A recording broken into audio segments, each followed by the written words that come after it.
This is the future.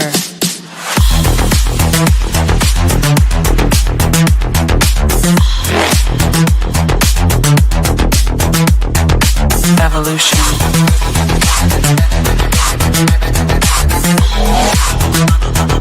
This is the future.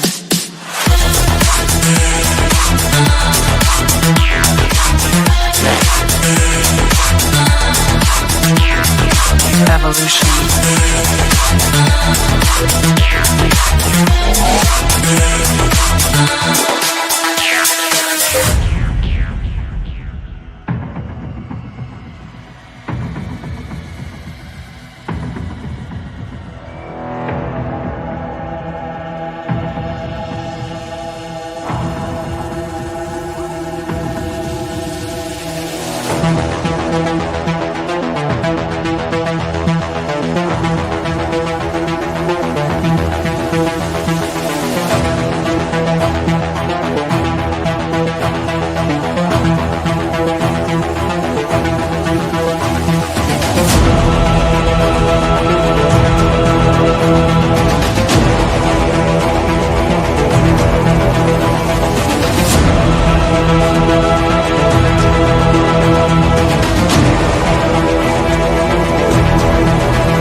This is the future.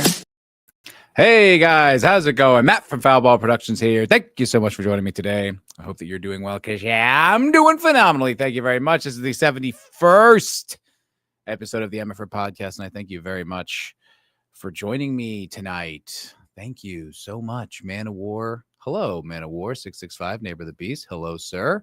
Good to see you. Sentient Dildo, mocking my age. Thank you, the old man. It's funny. I still feel like the way I felt as like an actor or like even like a YouTuber where like, you know, I'm working towards something. Like, that's how I feel about being an adult. Like, I'm not an adult, but I will be one someday. That's how it feels. But that's not the truth. The truth is I'm an old man, 40. God damn, it's fucking weird. It's still messing with my head. It is still screwing with me being 40 years old, dude. I don't like it. I don't like it. I've gotten some nice compliments, though. You know, I talked to a few people, told them I turned 40, and they're like, you look 28. And I was like, you're a liar. You're very nice, though. Very sweet liar. Old, let's talk again in 10 years. No. This is old enough. This is as old as I want to get, Man of War. This is it, man. I don't want to get any older at all. But yeah, I'm here. Here I am. Here I am. Live. Was gonna go Monday, didn't. Have had a crazy couple weeks. So obviously, you know, turned 40. Mom came to visit. That was a blast. You know, we went out and like partied it up. You know, got some great food. You know, drank a lot. And I needed some recovery time. And my recovery time was going to be last weekend. Last weekend, I set it all aside. I was going to spend the time, recover, you know, come back to 100%, sleep in, sober up, go to the gym. You know, that was my big plan. So my ex-girlfriend, Leslie, my now friend, told me, she says, hey, I got a surprise for you Friday night. You know, come on over 8:00. I got something I want to surprise you with. I was like, all right, you know, no idea what the hell's going on. Like, I know a friend of hers has some comedy connections, so I thought maybe we were going to go to a comedy show and she'd get me backstage or something like that, which, you know, would have been sweet. But I'm like, I don't know what's going on. So I go over there and I get to the house and she's like preparing dinner. And I'm like, okay, maybe the show's later. I don't know, you know. And I get there and she gives me something to throw out. And I'm like, what? All right, fine. You know, we've been here all day. At no point could you have made it into the pantry to throw this out. All right, whatever. I got it. And I walk in there and there's my buddy Michael. She surprised me. She flew him out. And that was my birthday present. And Mike was there. And I was thrilled. You know, I haven't seen that guy in like, it's been a while. It's been a while. It's been like, I don't know, not a year yet, but close. And it was great. I was like, oh shit, cool. There goes my weekend of detox. So I was like, all right. And we ripped it up. Had a blast, man. But, made up for lost time kind of thing. And just got toasted, got loaded. First night up till like 5 a.m, drinking, talking shit, And then next day out, ripping it up out on the town. Had some assistants staying up late, if you know what I mean. And then the next night was Sunday, which is pretty cool. Went to Robbie the Fire Bernstein's porch tour, this outdoor comedy tour that he does. Great tour. Bunch of Shane's guys were there, Nate and Lemaire, whom I've gotten to know a little bit, darn near consider them friends. And they did a great job, but none other than Scott Horton was there as well. Did a few minutes of stand-up, which I missed. I was in the bathroom, and then I was talking with the hostess of the show, so I didn't actually see his stand-up. But then he did a live podcast with Robbie the Fire, which was incredible. That guy's a machine, an absolute machine. And I got to see that, so that was great. But yeah, there was an extra few days of just raging that I did not budget for. And I've been like ICU in it. You know what I mean? I've been off booze, getting to sleep early, trying to like come back to normal. Like I said, being an old man, as Ascension Dildo points out, I don't recover the way I used to. Hard drinking takes it out of me a little bit. So it's been a wild couple weeks, but I was back to work today, and I'm on Twitter in the morning, and I see this back and forth, between I noticed this yesterday and today a little bit. I'm seeing Elon is chirping. He's chirping at Trump. I'm seeing this. I'm seeing him, talk about the bill. At first, he's not really taking direct shots at Trump. He's just talking about the bill a little bit. And then he starts, getting a little closer. Then he starts the calls for people to like boycott the bill. And then he starts, retweeting Trump's old tweets and kind of mocking him. And I was like, yo, this is popping off. So I was like, you know what? This is a video. Let me go into the lab and, start working on a video. I think this has got potential. It's a story I'm interested in. It's got, like a big audience potential. It's happening right now. Let's get into it. And as I'm doing it right now, my script, the nuclear bombs just keep going off. Boom, boom, boom. And I was like, whoa, whoa. And then I look up and I mean, everyone in the world is talking about this story. And I was like, I could make a video, but it'll just be the 400th video on the subject that'll just get lost in the ocean of videos about this. So I was like, all right, maybe I'll just go live. I'll just do an episode of the show and talk about it. But yeah, so that's what we're going to get into a little bit today. The old man out at sea, hunting that elusive whale.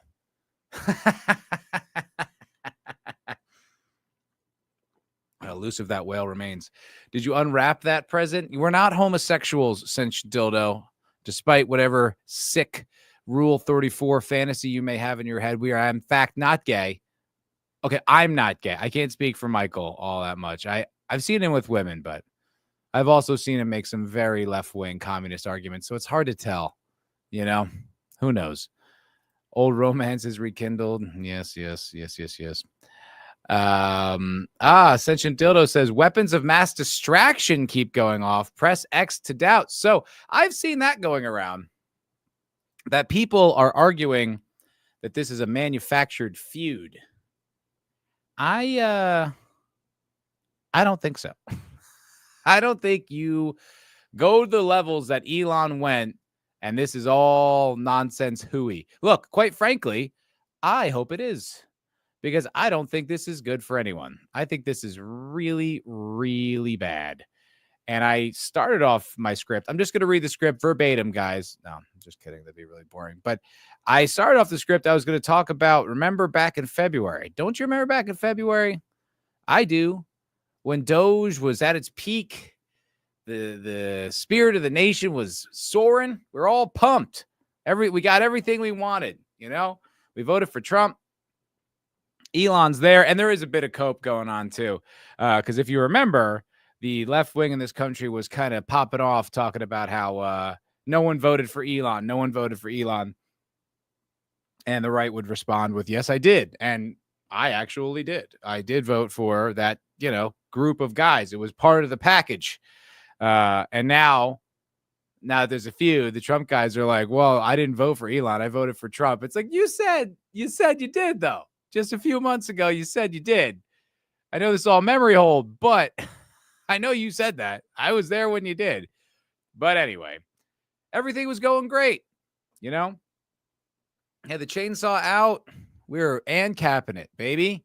We were just dismantling the government, finding about, surgeries for transgender Guatemalans on the taxpayers' dime, funding the BBC, funding all these news outlets, essentially, just like they do here. The CIA was out there spreading the good word of liberal democracy that needed to be spread across the world. And we were all pumped. And then this big, beautiful bill rolls around, and Elon's tenure is up. And wait a second. I thought we were cutting spending. I thought we were at least attempting to cut spending. I thought we would at least codify the Doge cuts. And we didn't. We sure did not. We boosted spending. It's something to the tune of $2 to $3 trillion over the next 10 years, just sending that debt soaring and upping the cap, the debt ceiling. Look, I mean, I'm a Trump guy. You know what I mean? I'm all here from. I'm following. I'm trusting the plan and everything. But that is not what we were sold. We were sold we were going to cut government spending, not increase it dramatically. I think, it was some of the libertarians are kind of like, look, can we just get back to pre-COVID levels of spending, which were already insane? They were already crazy. But can we just get back to that? Just pre-COVID? No. They are way above that, and kind of has created a rift. And Elon has dug in. Now, Sencha Dildo suggests that it's all an act. It's all theater. I doubt it, because in that fray, Elon said that the reason they haven't released the Epstein files is because Trump's in them. If this is theater, they're going full bore, Mr. Dildo. That is an insane thing to say out loud. That's a crazy, even if you're just like, it's all a distraction, which I don't know what to be a distraction from. Even if it is, that's bananas. Because, I mean, we all know what that implies, right? It doesn't imply you flew for free. It implies a whole other mess of activities that most people look down upon, quite rightfully so. So, I don't know. And then, and it was a back and forth all day. Elon would say something, Trump would say something, Elon would say something, Trump would say something. I mean, Elon's entire Twitter feed was just dropping nukes on him. It showed that old clip that I used to see that, like, the kind of, screeching lib types would play. Like, oh, look who's on, look who's hanging out with Epstein. Look at him. He's in the videos, and it's just kind of like, there's so much more context to that. He's also, like, as I understand, like, banned him from casinos. And there's like this whole history of him, like, talking shit about Epstein well before he was in politics. So I never bought any of that. But then Elon's running with it. And you're like, what the hell is going on here? I don't like it. I'm not a fan. And now everyone's split. I've been seeing on X, people are putting polls. You team Trump, team Elon. Some are Trump, some are Elon. Everyone's all over the place. The libertarians, we got to cut spending. They're all team Elon. Team Trump, trust the plan. Don't be a panicking. All that stuff. That's a pretty wild time. It's been a pretty wild day, I got to say. And Twitter was probably the most fun I've had on Twitter in a long time. There were so many great tweets and takes, and so many I told you so's, and so many, I thought we were going to do this. I thought we were going to do that. It was very, very lively discussion going on. Spurg's got a Spurg. Sure. I guess so. It's a big deal. I mean, Elon was part of the plan. It's part of the plan to cut the government spending and, bring some sanity back. Because it's like, when you hear something like we spend more on interest on the national debt than we do on defense, that's going to raise some eyebrows. That's going to make you pay attention. I mean, that's just not money well spent on the American people, at least as far as I can tell. I don't know all that much about economics. I've heard people try to explain to me how it's not really that big of a deal that we have this debt as long as like money's moving and it has to do with spending. I don't know. I can't imagine how having this much debt is a good thing. And I know it's not like having like a credit card debt. I know it's a little different and more complex than that, but still, man, doesn't sound good to me. February, that was like 10 years ago. Yeah, I know, right? Not even 6 months ago, and it feels like a completely different world. I mean, it was just a few months ago. But I remember like everyone's woohoo when I was down at fucking Gary's house. I was like looking in. I remember just looking at the Twitter feed and Instagram, and everyone's just like, "We're gonna do it. We're gonna gut it." I don't know. This is a change of events I did not anticipate. I don't like it. I don't think this is good. I definitely don't think it's good for the MAGA movement and the kind of like right wing, like Republican people and such to be so divided right now. Because I mean, the left is just on the sidelines being like, oh yeah, let's go. They're pumped. This is their birthday. This is Christmas, New Year's, all wrapped into one. They're excited. And I don't blame them, right? It's a big day for them. I would be pumped too. I'd be like, yes, just like when Elon threw his heart into the crowd, I was like, of course they're going to run with that. Why wouldn't they? Obviously they're going to run with that. Yeah, government sure looks dismantled. Yep, sure does. Sure looks exactly like that. I don't know. What's a couple of trillion?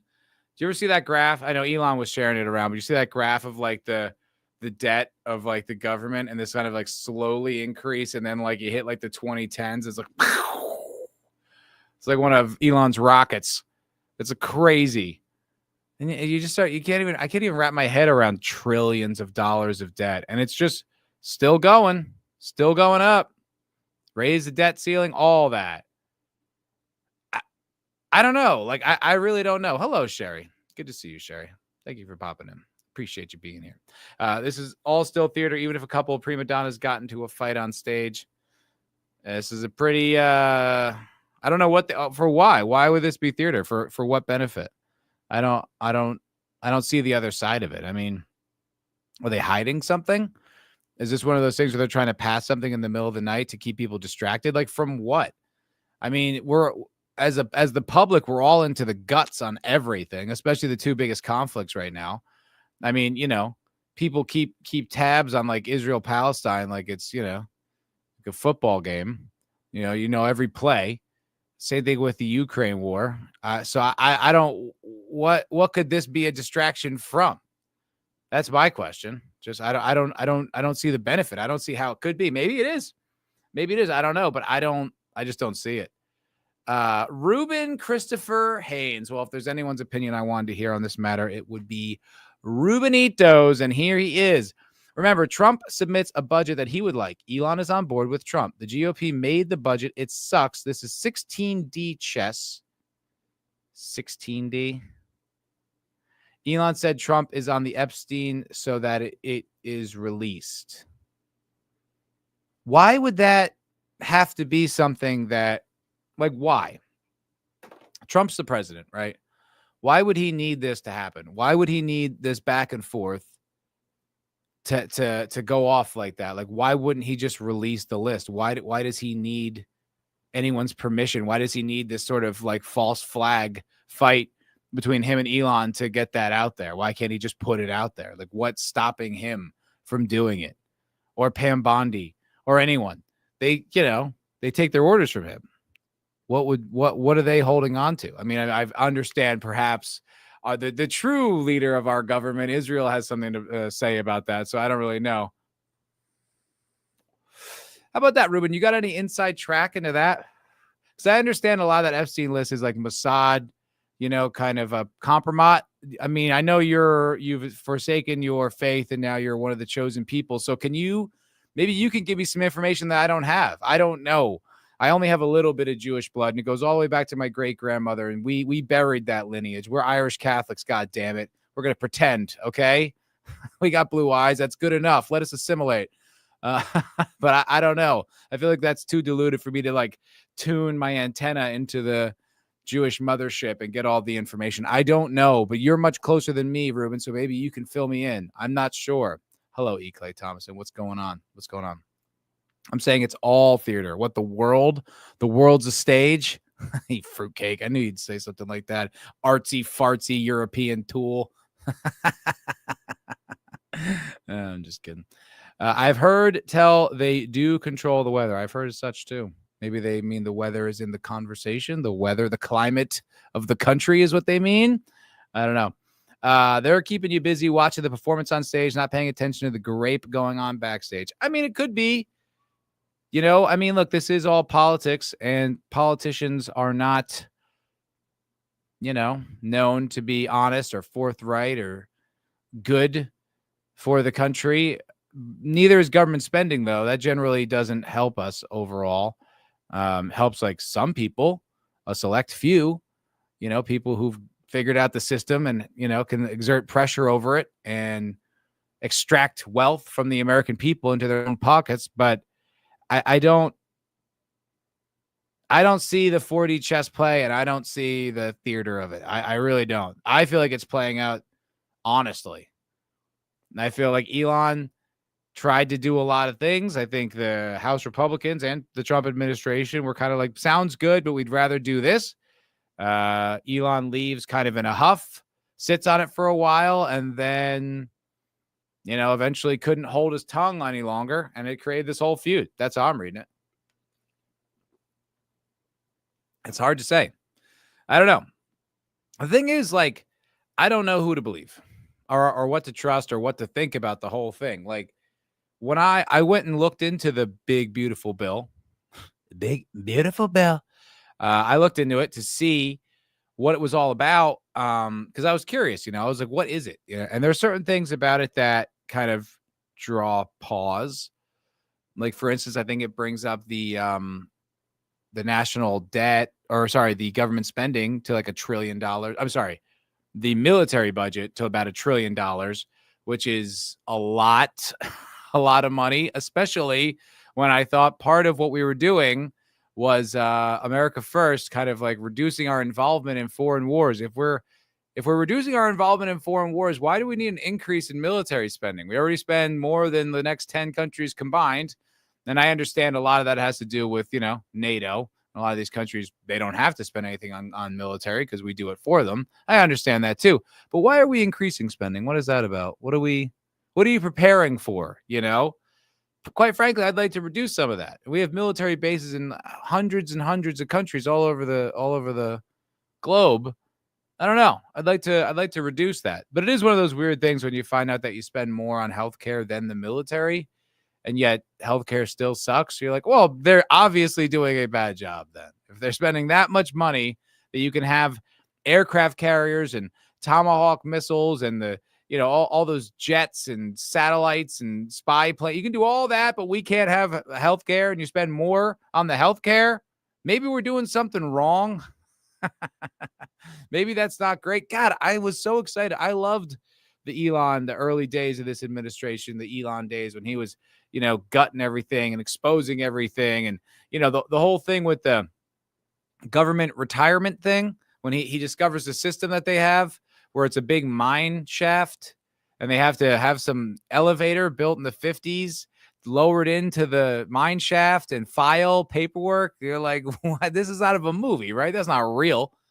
And I was pumped on that, man. I liked when they were dismantling all that and exposing it and getting into the guts of everything. I was like, this is great. You know, we're going to finally pull the heart out of this thing, stab it.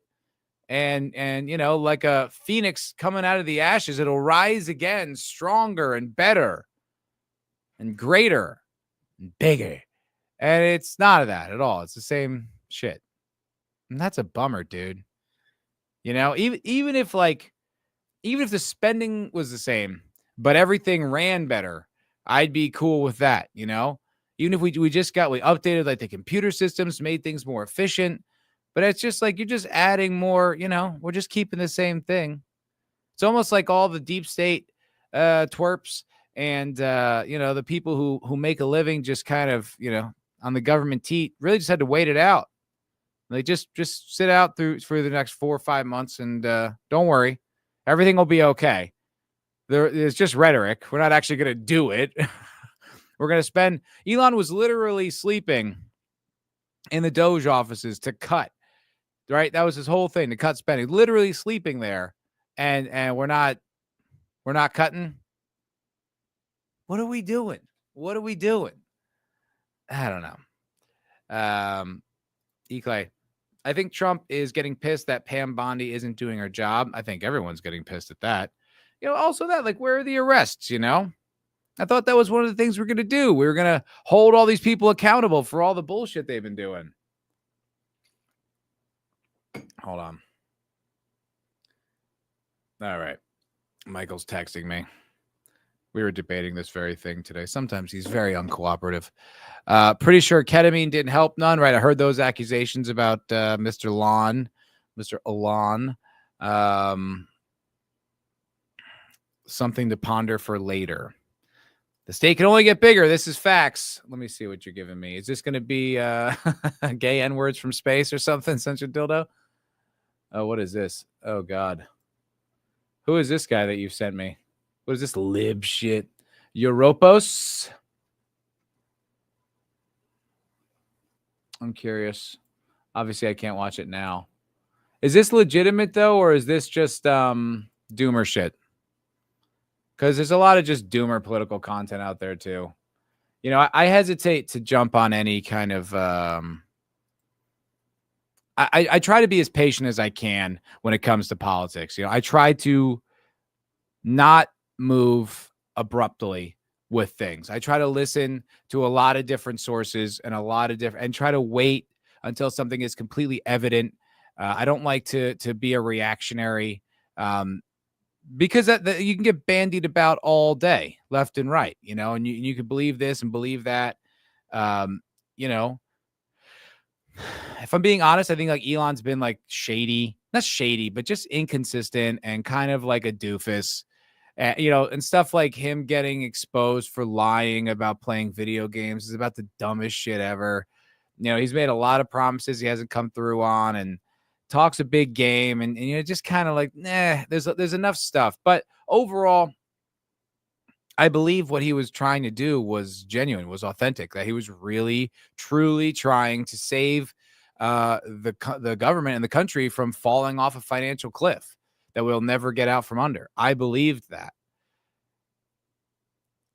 I don't know what to believe now. I really don't. I feel completely not disillusioned, but just sort of like confused. And I mean, like I said, this is the story that everyone's talking about today. I mean, it is everywhere. It is all over Twitter, YouTube, the news. It's a big deal. If it's all theater, man, I hope it's all theater. I really do. I don't think it is. Man of War, don't worry, old man. Just focus on the less snob coffee house purchases, Uber Eats, next gen iPhones, and you'll be fine. Because back in my day, we had one VHS a month, and we were happy to have it. And we watch 5 channels. We need to get up and turn the channel every time. Yeah. Nah, check it out. Very interesting take. All right, I'll check it out. I've been went down the Scott Horton rabbit hole. That has been really eye-opening. That guy is a smart son of a bitch.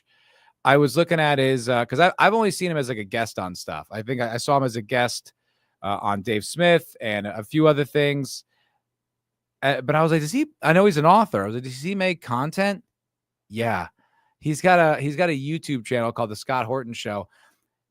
He's got over 6,000 episodes of that show. 6,000. Yeah. That guy is putting in work. Going back to like 2003 or something like that. And he's just an absolute machine at pulling out dates and information and papers that were written and who wrote them and all types of shit. It is unbelievable. He's one of the smartest guys. Since you did unplug from it, Matt, there's no truth to be found in the 24-hour news cycle. I agree with that, actually. I kind of like am a little drained, to be completely honest. I kind of found myself right back in the situation I was about a year or so ago when I kind of stopped. It's actually more than a year ago now.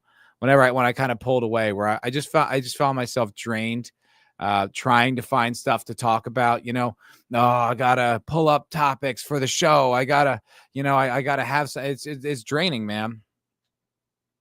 I don't like it. It's a lot easier when it was just me and Vidge. We could just talk about whatever we want and shoot the shit. When it's just me, I gotta go and I gotta have something to talk about. But then, yeah, it's just I find myself, like you said, in that 24-hour news cycle where you're just like, it's like you feed on it feeds on you, and it's like this really unhealthy codependent relationship, and I don't like it. This, I think, is a little different, though.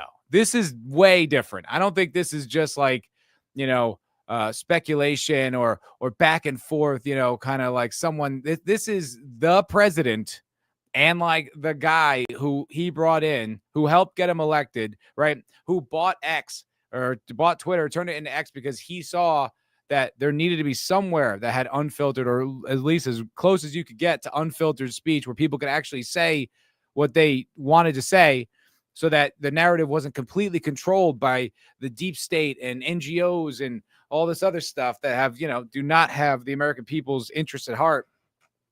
Campaigns with Trump, gives him money, does all this stuff to help him, and now is on the other side talking shit, like aggressive shit, dude, saying he's like, on Epstein's list and all that stuff.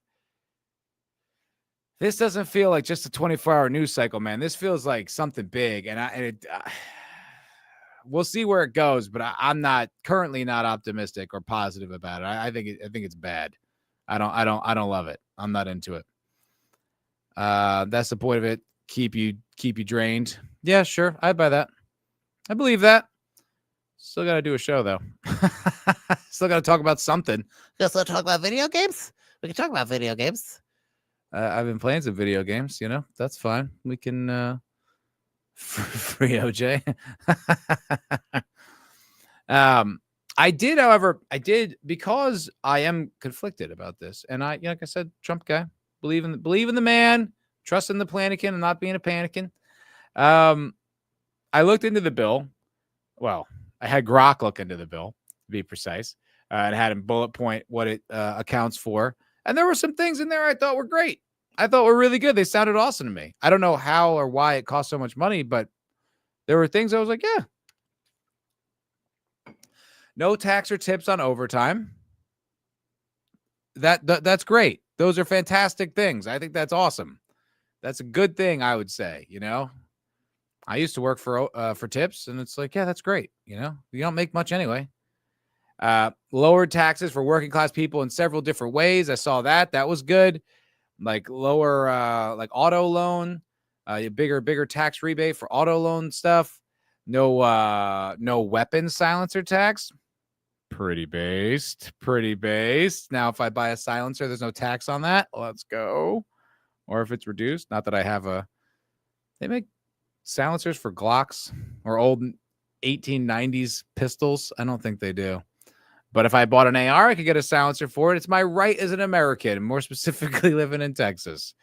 But that's pretty cool. Lowering taxes for domestic manufacturing, all the shit he's been talking about. Border wall funding, I'm for that. Air traffic control modernization, all good things. All good things. There's lots of stuff in the big, beautiful bill that I thought were terrific. Some stuff that, like, I don't know, estate tax shit. I was like, that's got nothing to do with me. I don't even know how to chew into that.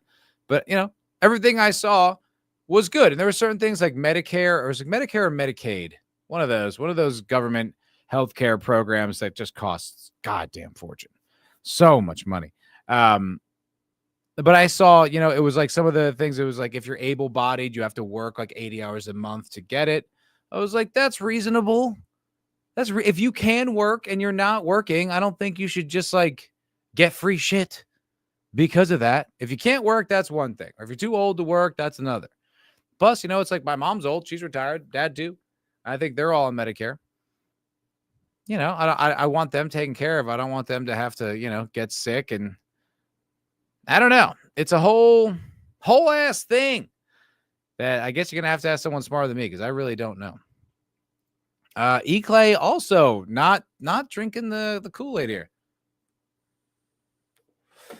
I don't buy the Elon Trump feud. Anytime someone crosses Trump, he lashes out and mocks them. He didn't do that with Elon. No, yes, he did. Yes, he did.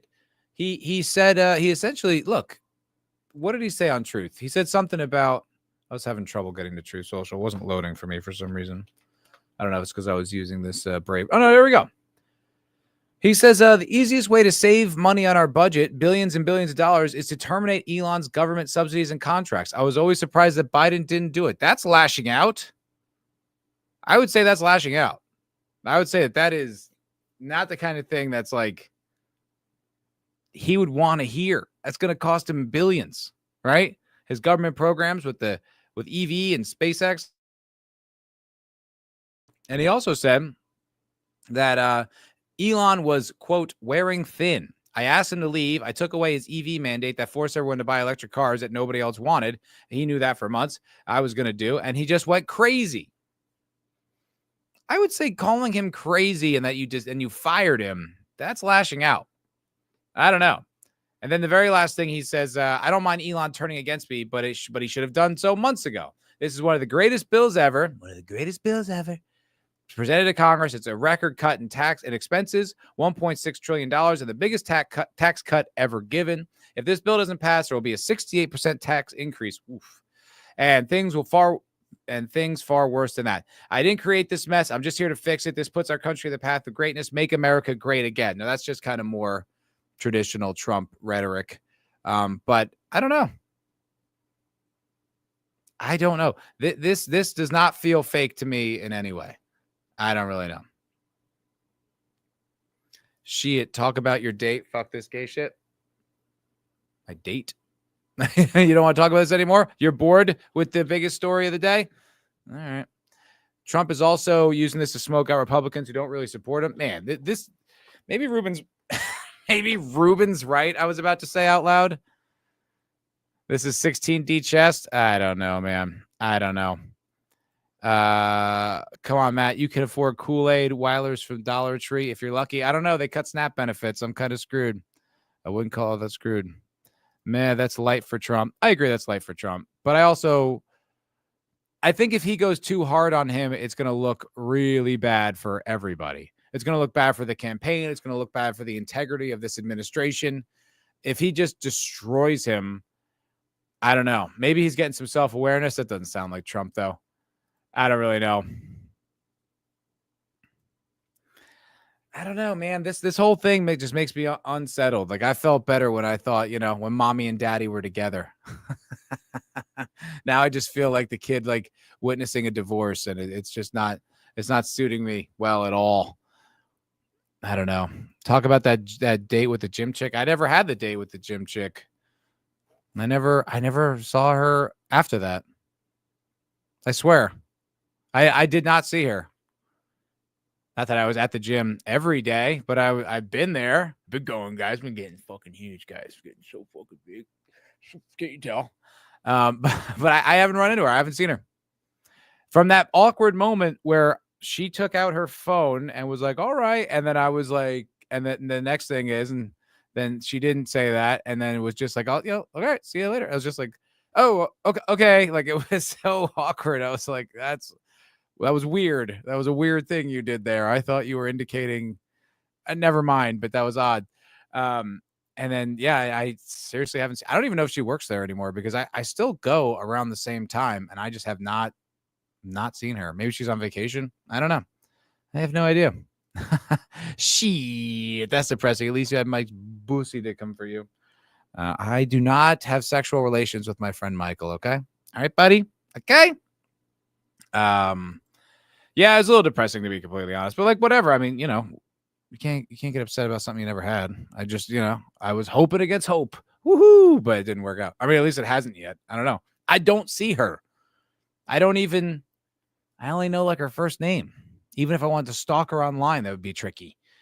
And that wouldn't be very fruitful anyway, So I don't know. Yeah, no, just haven't run anywhere. Sorry for the depressing update, but all right. I'm sorry to bore you. Mr. Dildo. I didn't mean to, but when the richest guy in the country, who's part of the cabinet and the most powerful man in the world, are having an open feud on Twitter, I find that interesting. And it's all about this big bill, and MAGA is split on it. The Republicans are everyone's split. It's just like a fracture that I don't feel this is a good time to be fractured. And I was optimistic, man. I was very optimistic about this administration. I wanted to see good things. I want to see positive things coming out of this country. I don't know. What are the chances you hallucinated the whole thing? I'd say pretty low. I haven't been doing hallucinogens in a while. I haven't done hallucinogens since last year. So maybe it's one of those things where I've never taken acid. They say acid stays like in your spinal cord forever or something like that. It can just kick in at any moment. I don't think it was that. I was in public. I remember the before and the after. But, the human mind can do some crazy shit. The human mind can do some really wild stuff. All right. Well, then I guess I'll talk about something else. Sentient Dildo, I listened to the entirety of that Daryl Cooper Israel podcast called The Fear and Loathing of the New Jerusalem. And it starts with the Zionists in the 1800s going all the way to 1948. Like, that's the breadth of this podcast. And it's almost 30 hours long and spread out across multiple episodes. Incredibly in depth. So much information. So, I think Daryl Cooper, when he sets out to do something like that, he says that he reads every single available book on the subject, which I don't know if you can get more thorough than that. And so I was reading it. I was listening to it. Sorry, not reading it, listening to it. And it's interesting because Daryl Cooper really writes, performs his podcast, whatever you want to call it, in a very, an extraordinarily humane way. Like, he tries to see every situation from everyone's perspective, and he tries to see everyone as a human. He even uses he always tries to use extreme examples to make the point. He says at one point in history, in this person's life, Uday Hussein, who is arguably one of the worst people who's ever lived, was a little child, was an innocent, 3-year-old boy. And he was, just a person, just a, dropped down here from the stork, and was a kid. So he's not like he was, what was starting that kid's life to get to the point of where he was, and to try to see that and not have empathy for it, but just kind of have understanding of it. And so that's how he approached this entire Israel Palestine thing. And I found it was interesting because as throughout the whole podcast, I would find myself kind of more empathetic or more siding with one side versus the other, and then that would switch throughout the podcast. It's really interesting, especially around the time of World War II, when Germany is making it, Hitler is making it very clear, we don't want Jews in this country. We're not interested. We don't want them here. Get them the fuck out. And the rest of the world, the liberal rest of the world was like, nah, we don't really want them either. Which is they don't really mention that part in the history books. They just they start off with, hey, Hitler was real bad and he just started killing all these Jews. And it's well, actually, we had a chance to save them and we didn't take the chance. That's part of the story I don't remember hearing when I was, a kid. And so you have this kind of newly formed settlement in Palestine at the time. And, they're desperately trying to get as many Jews as they can to Palestine to help form this kind of Zionist state.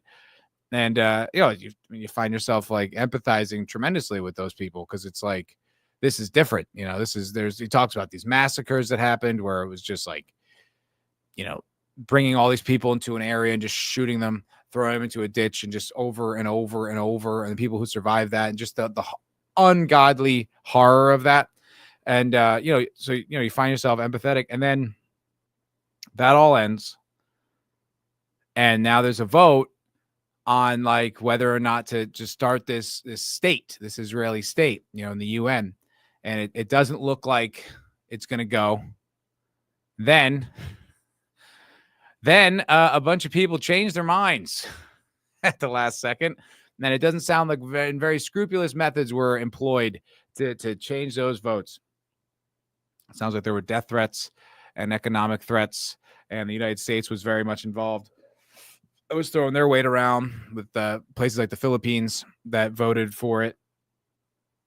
And it was not done scrupulously, in my estimation, just based on what I was listening to from Daryl Cooper. And hey, lo and behold, the state of Israel is born. Well, like the next thing that happens is Israel immediately starts committing atrocities on the Arab people that live there. Immediately. Like before the British are even gone, they're committing rapes and mass murders and shelling towns, and tens, hundreds of thousands of Palestinians are sent screaming into these Arab nations that surround Israel. And then that's why there was immediately a war. Not because everyone hates Jews, because you were killing the people that live there and committing atrocities and war crimes. I don't remember getting that part of the story when I was learning about all this growing up in this country. All I got was, oh, poor innocent Israel just sets up this country in someone else's land. They didn't forget that part too. They don't mention that there are already people living there that you displaced in many different ways. And then, they just hate Jews so much, which is weird because they didn't seem to have a problem with the Sephardic Jews at all, who'd lived there for thousands of years. No problem with them. But they just hate Jews so much that immediately they just go to war unprompted for no other reason than that. Oh, you left out the atrocities in that chain of events. You left out that part right there in the middle where they were cutting people's lips off and shooting people's family members in front of them and raping women and raping children and sending them screaming into other countries. You left that part out of the story, didn't you? So when I went through all that, I walked away. I was just like, okay, look, it is complicated. And in their defense, in the early 1900s, colonialism wasn't a bad thing at the time. It was just kind of like, if you could take it, you did. And that's just how it went. And if you could maintain it, and that's what it was. Well, that kind of stopped. So they kind of hit it at a bad time. And then, Hitler goes a little wild over in Germany and all that goes down. And that's really bad. And you could see, if you're a member of that group, like imagining that not only did someone want to exterminate you, they came really close to doing it, how much that would affect your worldview and how you felt about, the need for your people to have a country. Totally understand that. Totally empathize with that. Completely see that as a reasonable position and a not a good thing, but an understandable thing. But after going through that and then immediately committing all these atrocities, the second, within a few years of it being over, I'm not on your side on that.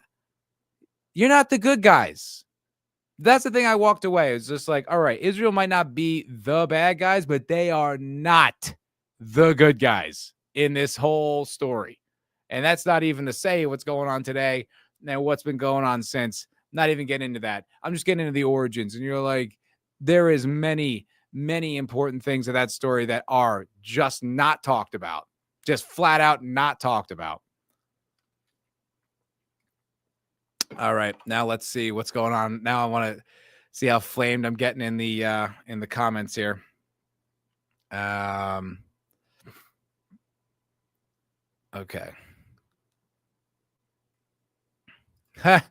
Good point, Man of War. You young people, you expected a long march through the institution to be beaten back in a few weeks. Better gird your loins, my friend. Yes.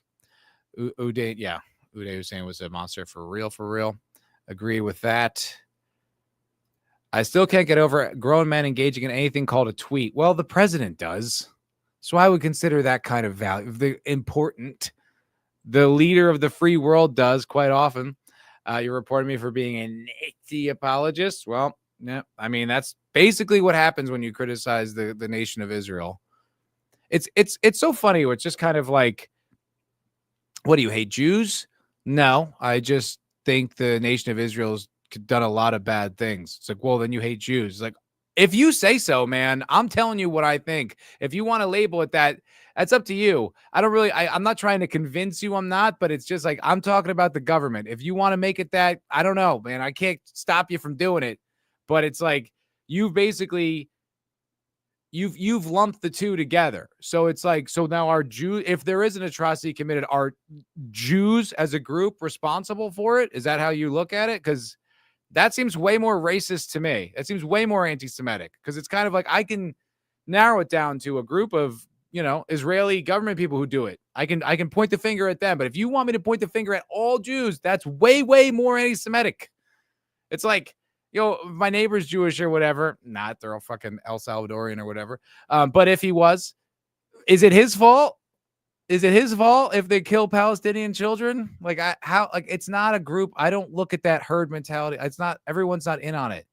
The government of Israel deserves criticism, but I don't think every Jew does. But you're doing one or the other. Support Israel or you hate the Jews. It's just kind of like, I don't look at it that way. And you're not going to bully me into thinking that. We just went through how many goddamn years of that woke shit where the racism mesmerizing stuff was supposed to trick us and bully us into having your positions. Well, I'm immune to that now. It doesn't work anymore. So you could call me whatever the fuck you want. I know where my positions are coming from. Oh, yes, they cry out as they strike you. I know. I just, it was really fascinating. If you guys have any interest in that, I would recommend listening to Daryl Cooper's Martyr Made podcast on the subject. It was wildly eye-opening and just fascinating. Like, even from not a political point of view or having opinions about things, just interesting.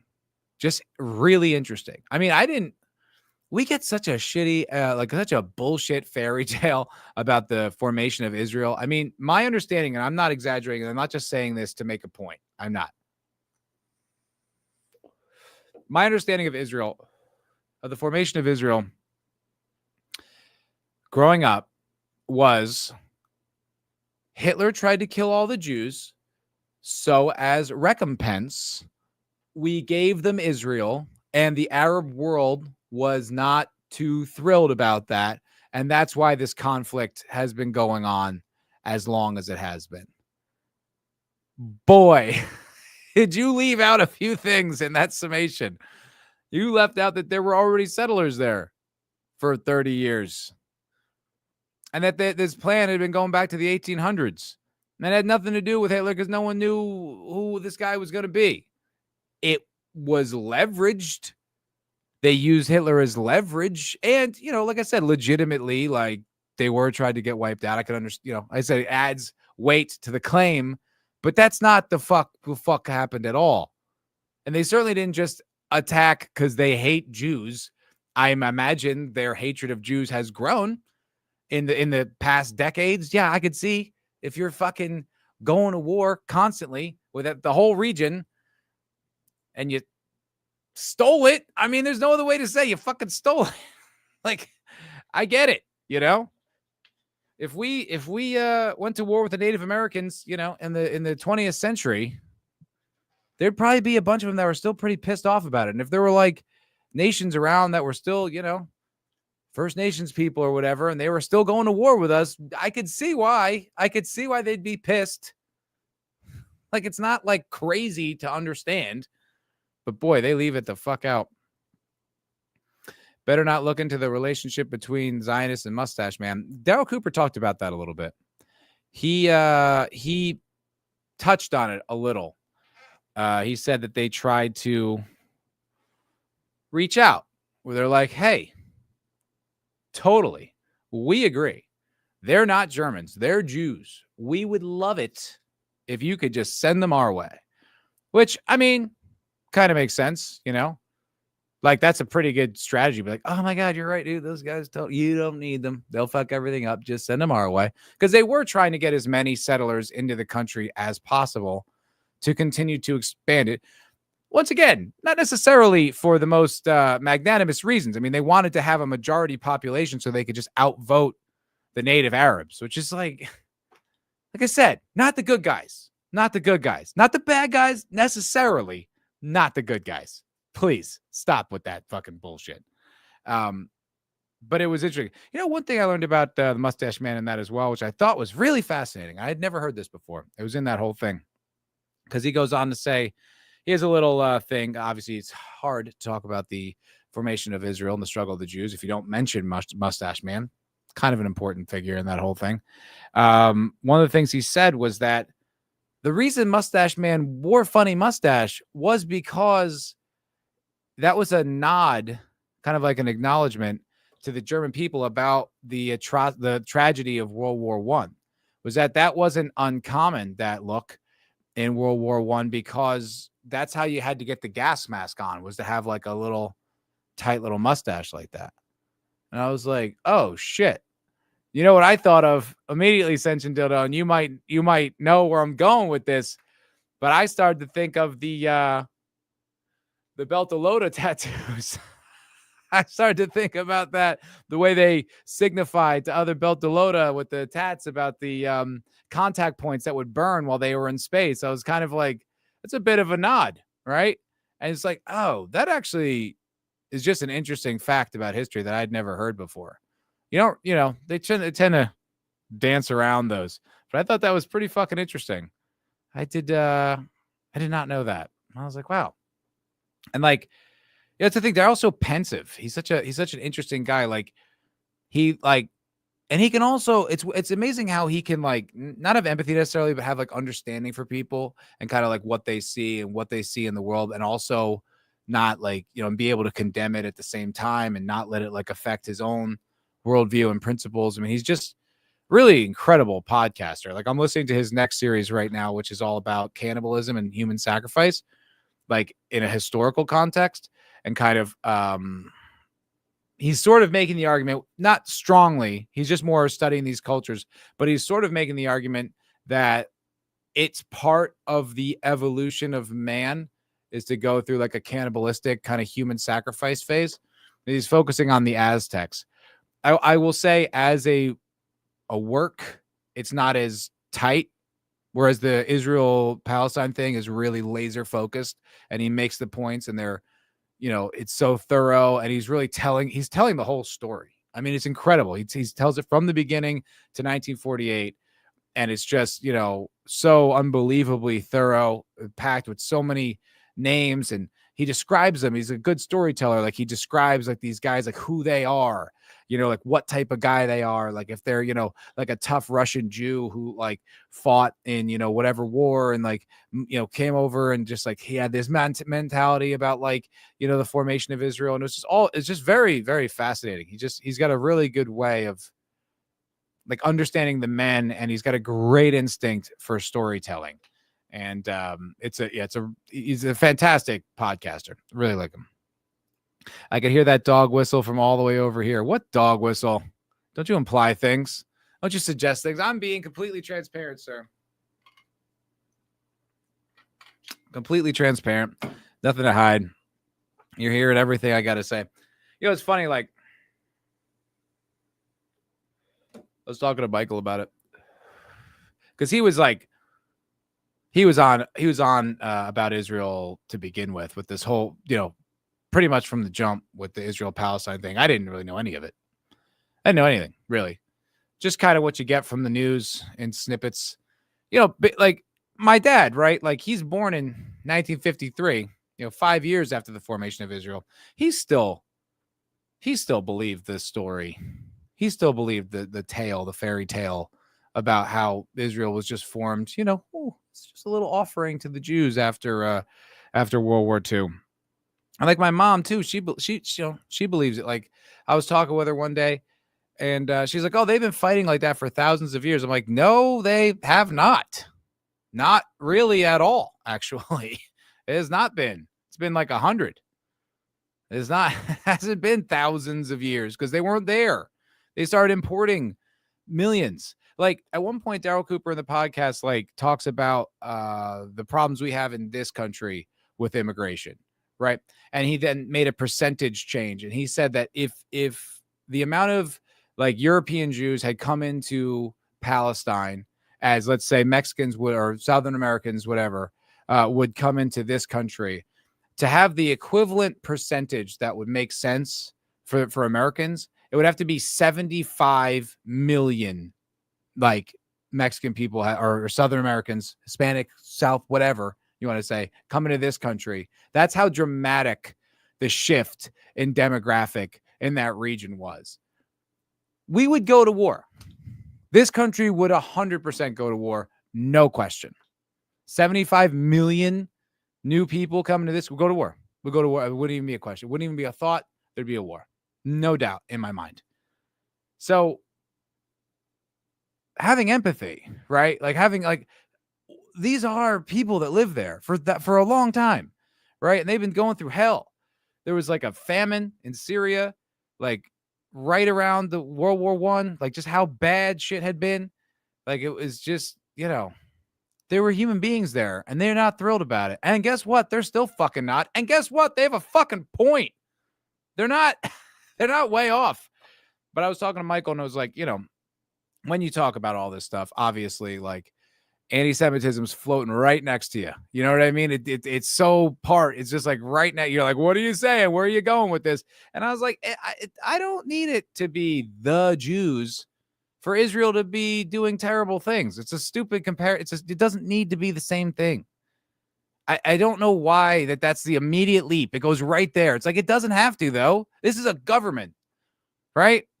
I can say, that fucking Obama and Bush, even Trump, are war criminals and did horrible things in the name of, like, the United States of America. Well, let's say who it really was for, you know what I'm saying? But like that doesn't mean all Americans are war criminals. Those two things I can kind of like hold, and they don't conflict with each other. And there's no, like, I don't need to make a leap. It's not work for me to draw that conclusion. But for some reason, you talk about that country, all of a sudden, whoa, where are you going with this? Like, what do you mean, where am I going with this? It's a fucking list of atrocities a mile long. It's not even that fucking complex. It's like, what? It's just something we don't talk about in this nation. It's like, doesn't mean it's not real. It doesn't mean it's not, like, on paper and provable. It's not even that controversial. It's just like, it's controversial because they still want our military power to help them go to war further. It's like, I gotta tell you, I'm not for that. I don't really think that's a great idea. And quite frankly, I'd like to stop if we could. I don't know what you guys are going on about. Some post-coital. Shut the fuck up, the two of you. The two of you guys are. Yes, you're up to no good. You guys are silly billies. All right, fine. I'll get off my pulpit. I'll get off my my rants here. But it's just, look, as someone who's lived through the Iraq War and the Afghanistan War and 9/11 and the first Trade Center tower, it's like the people on the other side of these conflicts have made it pretty clear what their beef is. And spoiler alert, it's not because they hate our freedom. It's because they value another people's freedom. And we align with the people that are holding back that people's freedom. And they're pretty fucking explicit about it. And they have been for a long time. And that shit is not part of the goddamn narrative. And I'm pretty sure it's fucking worth mentioning. It's worth bringing the fuck up. And it's like, the pattern seems to be consistent, because what do they want next? War with Iran. Who do they want to go to war? Who do they want to go to war for Iran? Fucking us. They're not doing it. They want us to do it. The clean break thing. It's what they want. The clean break strategy. We can't give Palestine a state, so let's go to war with every other significant nation in the region instead of giving these people who rightfully deserve it a state. Crazy, dude. I'm like, wow, that is a change in perspective that I have now that I did not have 8 months ago. I have changed my mind on that country and our relation to it and our foreign policy in general. Thank you, Daryl Cooper. Thank you, Dave Smith. Thank you, Scott Horton. You guys changed my fucking perspective dramatically. And you know what? Thanks, Mike. You little commie piece of shit. He helped too. But it's like it was a joke. It was a punchline. It's actually not funny. It's not a joke at all. It's very fucking real. And it's very dark. And I really, really don't like it. And I don't like that I've been lied to. And goddamn, almost joined the Marine Corps over it. It was close. They wouldn't let me join because I buckled under the pressure and admitted that I smoked weed. And this was 2003. So they were like, no, you can't join if you smoked weed, and they asked me why. So I'm going through the whole process and they send me to like this, Marine psychologist. And they're like, why did you smoke weed? And I was like, peer pressure, like I just said what I thought they wanted to hear. And then they decided that I couldn't make decisions in the field, so they wouldn't let me be a Marine. That's the stupidest shit you ever fucking heard. So dumb. The dumbest thing I ever fucking. Such a strange experience. Like, because it was like they did a piss test, and I used to smoke a lot of weed, and I hadn't been smoking for months to make sure that I would pass the piss test at the Marines, and pass the piss test no problem. And then they did a blood test, and I was 18. I was like a little intimidated by all these Marines.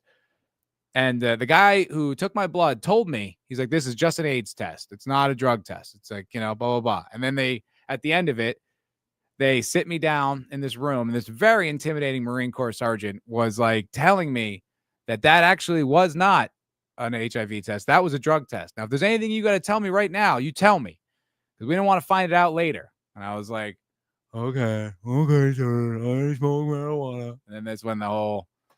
So I could have re-enlisted if I retried if I wanted to, and I never did. But I was this fucking close. It's fucking close. One lie away. One just stay in the course away from. I wanted to be an infantryman too. I wanted to go over there and fight for our freedoms. Well, it wasn't our fucking freedoms we were fighting for, was it? No, it fucking wasn't. And it's I have friends who are traumatized from all that shit. I have a friend who went over to Iraq and, still has PTSD. And for what? For fucking what? So someone else can terrorize another country with impunity? Fuck you. I mean, do it, but just don't send my friends to do it, and don't send our country's resources and money to do it. It's just something that's like, if that, it's like, there's a whole debate I watched with Scott Horton and this Israeli guy.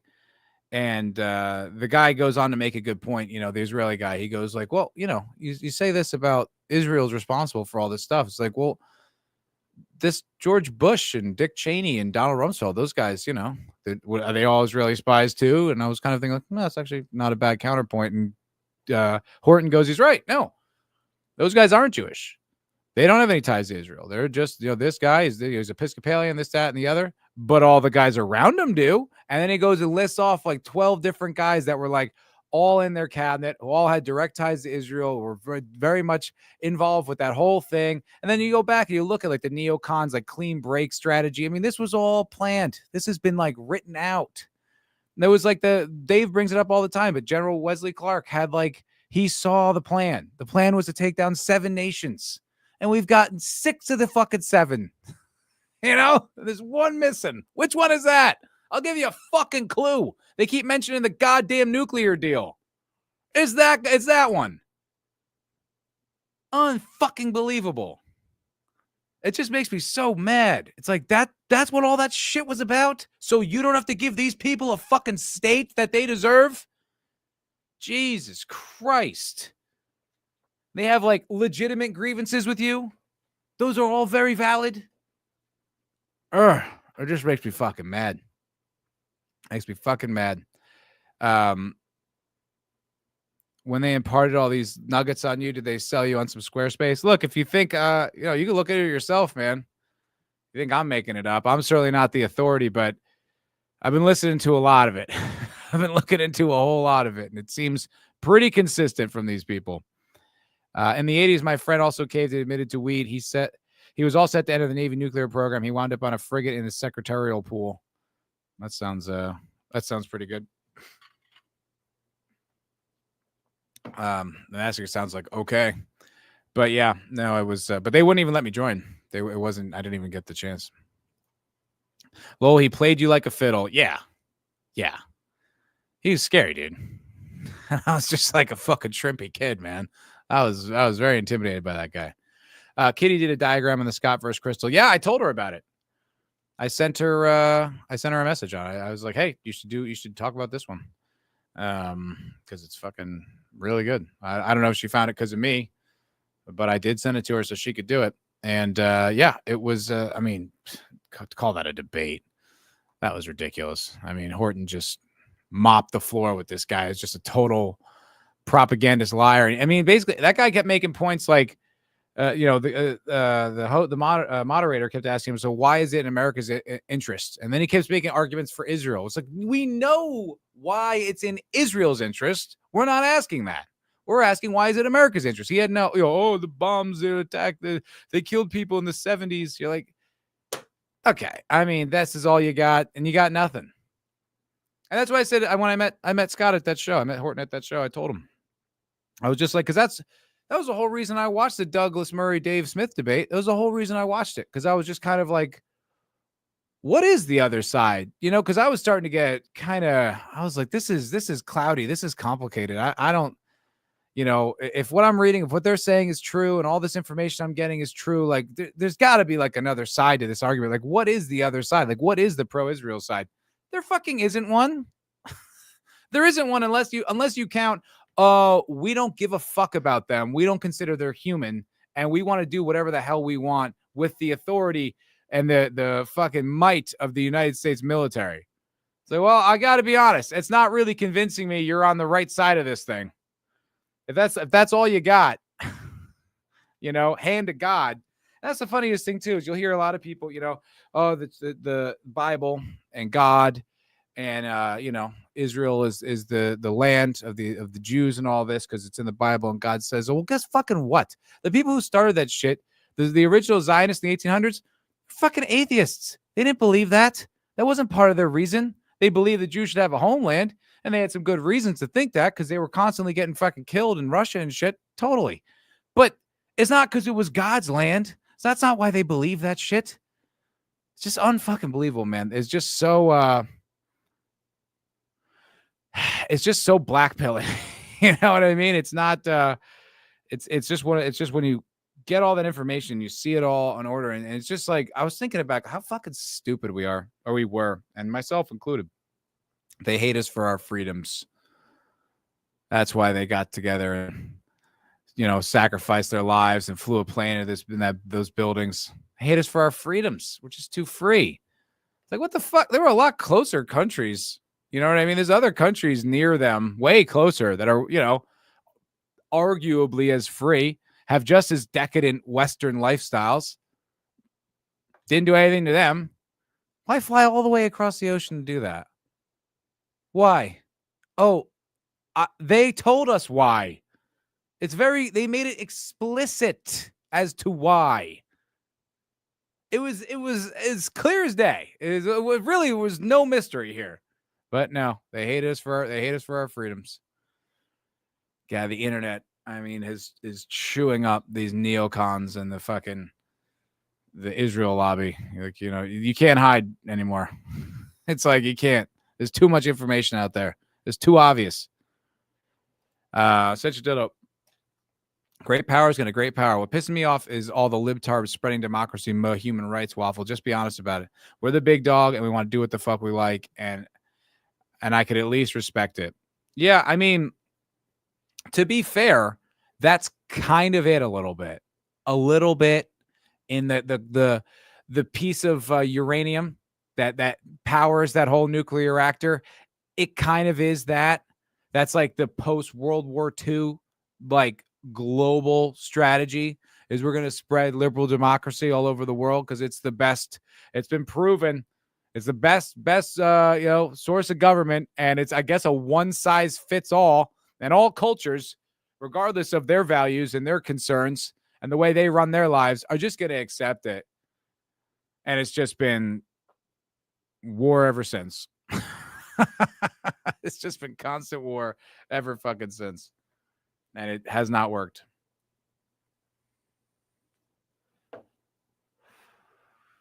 I guess in Asia, South Pacific, it's worked. I mean, you have, but even their democracies don't reflect ours. Like Japan, right, is like a thriving capitalistic system that's like a democracy. But their courts have like a 99% conviction rate. Wow, they must have the best prosecutors in the world. That's insane. I don't know what that is, but it sounds like tyranny. It sounds like the state just puts in jail who they want to put in jail. I don't know if they only try cases where it's 100%, they have all the evidence and there's no chance you go walking free. But if the state's got a 99% conviction rate, that sounds like tyranny to me. That's nuts. I don't know what that's all about, but it's concerning. All right, let me switch topics because I have been just talking shit about Israel for a while. And it's draining me as well, as I imagine it's draining you. But it's just something that's really got my goat recently, and it's hard to let go. It's hard to not get pissed off about it because you just kind of like, when you start sifting through it, it's just like, but what are you, what moral footing do you have? Like, where are you the good guy? When? What point in your country's history and the actions you've been taking? Like, the way I'm going off again. The way Daryl Cooper ends that podcast is like right after that, the war in 1948, they put these like Arabs like in like internment camps that they're still in, still today, 80 years later. You're the good guys? Like, what the fuck are you talking about? How does that make you how are you good in any way? It's like, well, they want to kill us. It's like, well, I kind of get it. Like, I'd be pissed. You know what I mean? If fucking Mexicans just started invading this country and then they just started committing atrocities against the people that were living there. And now I'm 6 generations in and all I've ever known is this prison you put me in. I might be a little pissed. I might be a little pissed off. Oh my God. I am woke right. You're right, said Dildo. I'm the woke right. It's crazy. This is an extreme position in our political discourse. This is some kind of wacky take to be like, I don't want to go to war for a foreign nation that I don't give a shit about. That's crazy. And that has cost American lives, many, many American lives, for having that allegiance. And the other thing, too, is always make it like, oh, it's an ally. Oh, we're allies. They're our only ally in the region. We need them. Why? Why do we need them? How many fucking people have we lost for that alliance? How is it helping? How are we better off now? I don't see it. I'd love for someone to point it out to me. Oh, the whole region hates us. It's like, it doesn't seem like it. It's like Trump went to fucking Saudi Arabia like a month ago and he's working out deals. Doesn't seem like that's the problem at all. I don't know. Fucking insane. Anyway, I will genuinely switch gears this time. Mobland ended. Did anyone see it? Has anyone watched Mobland? It is one of the best shows I've watched. I think full stop. I love it. I absolutely love it. I think it's so good. It's so compelling, and it's one of those few shows. Yeah, okay, right, fair. I mean, we've all done business with every administration's done business with Saudi Arabia. It's not really about Saudi Arabia is not the best example, but it does seem like we can play ball a little bit better than either we. Are you taking off, buddy? Later, Man of War. Good to see you. The old lady said I gotta stop picking on the youngin'. Your old lady's a good person. I'll see you, brother. Be well. It does seem like we can play ball without constantly going to war, and just I don't see any strategic advantage. I don't see any diplomatic advantage. I don't see what the fucking point is, and I'm sick of it. Anyway, back to Mobland. Mobland was fantastic. I don't know if you saw it, Central Dildo. I'm not going to spoil it, but I mean, it has just got such a great like beginning and end. Like the whole 10 episodes is so tight and perfect. Like every every episode ends on a cliffhanger, and then the next episode like folds into that, pays it off, and then leaves you with like another one. Like, it's not the kind of show that drags out, like a storyline or a cliffhanger over multiple episodes. Like, it delivers, and then it engages you even more, and you want the next thing, and you want the next thing. Like, it's such a well-structured television show that I'd say it's been my favorite thing for years. I love it. Like, I'm partial to loving that. Like, I love like Guy Ritchie style, stylized crime dramas. I love that stuff, but I thought it was fucking great. I will not spoil it, Centric Dildo. I will not spoil it. I won't say a fucking word about it. Like, even what I want to say about it, which I might do like a review over on the movie channel, because I have some things I want to say about it that I just think are insightful about the show, and I just think are interesting, especially about the ending, and like kind of like the conclusion. But no, I won't. It's so good though. So goddamn good. And the other thing I've gotten into recently is like the big hit indie game, Claire Obscura Expedition 33. Buddy, my favorite fucking thing. I love it. It is it's a game that was like, it's kind of artsy fartsy in a way. It's like there's like paintings and chroma, and like the story is very obscured. You don't quite know what the whole tale is all about, and it doesn't really deliver on everything right away, but it is really, really good. And it's got turn-based combat, which I absolutely like, and the kind of JRPG style. It's a spectacular game. If that even mildly appeals to you, I highly recommend playing Claire Obscura Expedition 33. It friggin' rules. The baguette one. Yes, the French one. Oh, Sin's playing it? Hell yeah. Yeah, it's great. It's great. I love it. There's a little bit, there's like, I'm not one, no spoilers here, but there's like something that happens like 2/3 of the way through where I was kind of like, kind of takes a little bit of the push out of the impetus of the whole story, but I still really, really like it. I played a lot of it in my little recovery phase, so I kind of need some, like, I need to step away from it for a little bit, but that's what I was doing a lot of, listening to Daryl Cooper and playing that game. And it was really freaking tastic. But I guess that's all. I guess that's everything I got for today. I wanted to talk the Elon Trump thing. I thought that was really fascinating. And then, fucking Israel. Thanks, guys. Thank you very much for watching. I appreciate you hanging out with me on this Thursday night. It was a good time. Man of War, Centric Dildo, E. Clay Thomason, and anyone who was lurking and chilling. Meant a lot. Have I seen a pic of the development team for Claire Obscure? No. Is that the one where it's all dudes?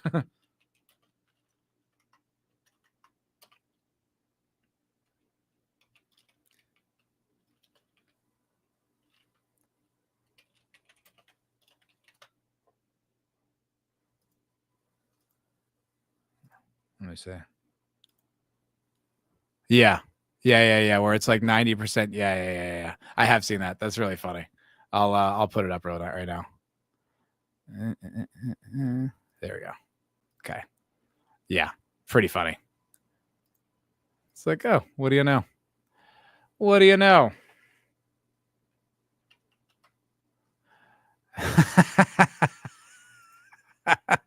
It's like a what was that called? Like a negative, like a photo negative of like a gender negative of like every other development team that's like 90% chicks. This is like 90% dudes. And it's, I'll say that, yeah, it does explain a lot. I will say though, I mean, the game, even when you get your full team,